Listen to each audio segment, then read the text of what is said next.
ఇప్పుడున్న ఈ ట్రోలర్స్ సమాజంలో టక్‌మని ఏదైనా రాగానే మీరెందుకు పర్సనల్‌గా ఫీల్ అవుతున్నారు? నేను అసలు ఫీల్ అయ్యాను. అసలు ఎక్కడన్నా ఏదైనా స్టేట్మెంట్ ఇవ్వడం చూసాను. లేదా అంటే నాకు పర్సనల్‌గా మాట్లాడుకుంటున్నప్పుడు మనం ఈ మధ్య అంటే ఇప్పుడు మీరు you are the closest friend. Yeah! మీరు అన్నీ చెప్పినాక ఇది అడగొద్దు మీరు అడుగుతారు కదా! "ఏమ్మా ఏం చెప్పాలి? ఏం చెప్పొద్దు" అన్నప్పుడు నేను జనరల్ రిక్వెస్ట్ చేయడానికి కూడా ఏం లేదు. ఎందుకంటే ఎలిగేషన్సే లేనప్పుడు కాపోతే అందులోంచి కూడా ఏదో తీసి వేసేస్తే ఇప్పుడు నేను ఓకే. ఎవరో ఇప్పుడు మొన్న ఒక ఇంటర్వ్యూలో ఇప్పుడు నవ్వుకుంటాం శ్రీకాంత్ నేను అదే. ఆహ్, అది నేను అడగాలా వద్దని మా ఆలోచిస్తున్నాను. వారికి తను ఫస్ట్ కజిన్. ఆ! ఓకే. నా పెళ్లి ప్రపోజ్ చేసినప్పుడు మా మా అత్తగారి ఫ్యామిలీ ఎవరికీ సినిమాలు సంబంధం లేదు. శ్రీకాంత్ వాళ్ళ ఫ్యామిలీయే వాళ్ళ ఇమ్మీడియేట్ ఫ్యామిలీ.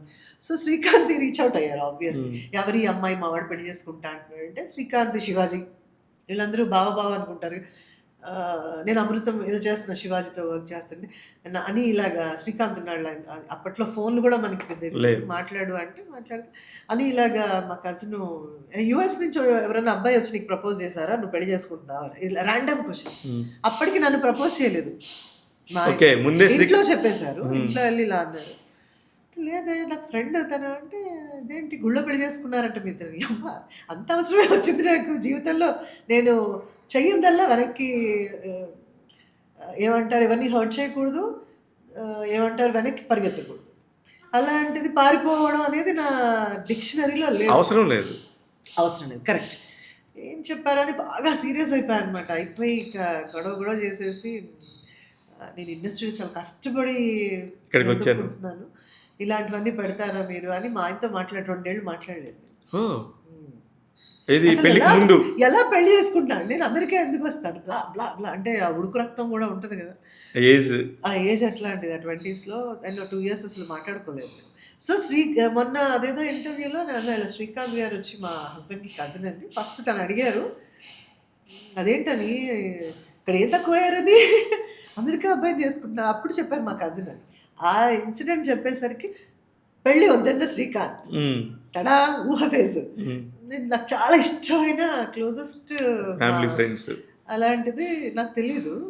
ఆయన నాకు చెప్పింది కూడా లేదమ్మా ఇలాగే వేస్తా అన్నాక అలా థంబ్‌నెయిల్స్ వేశారు. ఎమ్మటే ఊహ. హ్మ్. ఉమా అంటాం. కాలేజ్. మంచి పబ్లిసిటీ వచ్చింది అనిత.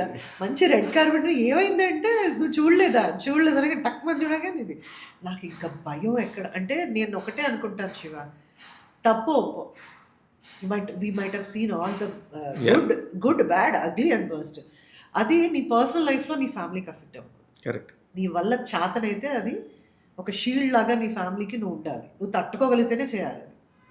కానీ వన్స్ ఒకసారి కెమెరా ముందుకు అడుగుపెట్టినాక hmm. You are the public property. I am. Yeah! Yeah! అంటే ఏంటంటే వాళ్ళే ప్రేమిస్తారు. వాళ్ళే ద్వేషిస్తారు. ఓహ్! అసలు మీరు ఫ్యాన్ బేస్ గురించి అంటలేదు. ఆ! ఇప్పుడు మీలాంటి వాళ్ళు ఎవరో చెప్పినాక, అమ్మ ఇలా వేస్తానని చెప్తే, సరే వేసేయండి. బట్ ఇలా వేయండి అని చెప్తాం. హ్మ్. అస్సల ఏముండదు అది అన్నాక నో. నో. ఇక్కడ ప్రాబ్లమ్ ఏమవుతుందంటే పాపం నేను గూడా మీడియా వైపు నుంచో లేకపోతే మీ వైపు నుంచో తీసుకోవట్లేదు. అసలు జరిగేదేందో చెప్తాను నేను. ప్రాక్టికల్‌గా. నేనే మిమ్మల్ని ఇంటర్వ్యూ చేశాను. నేను చేసేసినాక నేను నెక్స్ట్ ఇంటర్వ్యూ ఏంటనేది దానికి ప్రిపేర్ అవ్వాలి. నెక్స్ట్ ఎవరనేది ప్రిపేర్ అవ్వాలి. జస్ట్ మీ అండర్‌స్టాండింగ్ కోసం చెప్తున్నా. ఈ కంటెంట్ మొత్తం తీసుకెళ్ళి మా ఎడిటర్‌కి ఇస్తాను. అవునంట. ఐ ఇదే చెప్పారు. ఎడిటర్ తీసుకెళ్తాడు. ఎడిటర్ దగ్గర నుంచి ఎస్ఈఓకెళ్తది. SEO who is the SEO అంటే ఏంటంటే సెర్చ్ ఇంజిన్ ఆప్టిమైజేషన్. అతనేం చేస్తాడు, మన దగ్గర ఉన్న కంటెంట్‌లో బెస్ట్‌గా ప్రేక్షకుల దగ్గరికి ఎలా ఎళ్తది అనే దానికి అతనికున్న మైండ్‌తోని అతను క్రియేట్ చేస్తాడు. ఇవన్నీ ప్రాక్టికల్లీ ఇవన్నీ నాకు తెలుసు. నేను అందుకే ఫైట్ చేయను ఎవరితో. కాకపోతే మా ఇంట్లో వాళ్ళకి చూసిన వాళ్ళకి ఇప్పుడు ఊహా శ్రీకాంత్ అంటే ఫ్రమ్ ద ఇండస్ట్రీ. అర్థమైంది. మీరు చెప్పే మీ పెయిన్‌లో 100% న్యాయం బట్ ఉంది. నేను ఏం అనలేదు. ఎక్కడ దీని గురించి మాట్లాడలేదు. నో. నేను ఇప్పుడు నాతో పర్సనల్‌గా నాకు బాగా తెలుసు కాబట్టి నేను కూడా చెప్పగలుగుతున్నాను. అవును. లేదంటే ఇదంతా డిస్కషన్ ఎందుకు? కానీ ఇవన్నీ మనందరికి తెలుసు శివ. ఆ! ఇంతకన్నా ఘోరంగా ఎక్కడెక్కడ ఇవన్నీ అసలు చదివేసి ఇంకొకటి చెప్పనా? కాకపోతే నేను ఎక్కడ ఎళ్లి oh! Why did you say that అని అడగను. ఎందుకంటే ఆ వరకు ఆ వ్యక్తికి అది ఇంపార్టెంట్ రాసుకున్నాడు. దానికి డబ్బులొచ్చినాయో, వాడి జీవితం సెట్ అయిందో నాకు సంబంధం లేదు. నా అదే చెప్తున్నా. ఉద్దేశం అది కాదు. అదొక అపోహ. దీనివల్ల వాళ్ళ జీవితాలు సెట్ అయిపోతాయేమో ఐ అనుకుంటారు డోంట్ నో కదా! రైట్. అసలు అది కూడా కాదు. ఇక్కడ నిజంగా ఇదని కాదు. హ్మ్. మీకు ఇదని కాదు. ట్రోలింగ్ ఉంటుంది చూసారా? ట్రోలింగ్ గాని వాళ్ళు కూడా ఇంక అంతే. నాకు ఒక్కసారి ఒకళ్ళు ఇలాగే ఇప్పుడు టచ్ వుడ్ దేవుడి దయ వల్ల ఏంటంటే నేను నిజంగానే ఏమన్నా వర్స్ట్ బిహేవియర్ ఉన్నా కూడా ఎవరు ఏమి నన్ను ఆ కోపంలోనో ఆవేశంలోనో ఎవ్వరు దాని గురించి మాట్లాడలేరు అవ్వలేదు. బట్ ఒక్కళ్ళు ఎవరో నా రెగ్యులర్గా నాకు 1,000,000 మంది ఫేస్బుక్లో 1,500,000 మంది ఫాలోవర్స్ ఉన్నారు.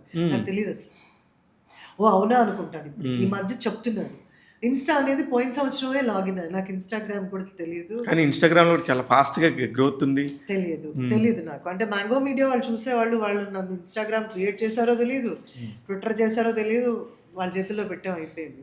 సో ఒక్కతను మాత్రం నాకు రెగ్యులర్‌గా అమ్మ, అమ్మ, అక్క, అక్క అని మాట్లాడేది. అతను మాత్రం ఒకటి ఇలాగే ఒక ఎలక్షన్స్ టైంలో చెప్పాలి అనేదో అందరూ చెప్పాలంటే చెప్పినప్పుడు, అమ్మా మీరు ఏమీ అనుకోవద్దు.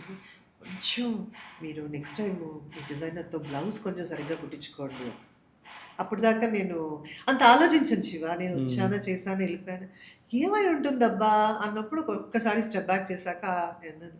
అంటే తప్పో, ఉప్పో మీరు కరెక్ట్ చేయండి. అక్క, అమ్మ అంటున్నావు కదా! ఓకే. అసలు నా బ్లౌజ్ చూడాల్సిన అవసరం ఏంట్రా? నేను ఏం చెప్పానో కంటెంట్ వినాలి కదా! కరెక్ట్. అంటే అదే చెప్తున్నా. అన్నాక అనుకున్నా. ఓకే. You know what? ఇది అనవసరమైన ఇది రాంగ్ డిస్కషన్ పెట్టాను. ఎగ్జాక్ట్‌లీ. ఓకే నాన్న అన్నా. ఓకే నాన్న ఐల్ బి కేర్‌ఫుల్. అంతే. అయిపోయింది కదా! There ends the matter. అది.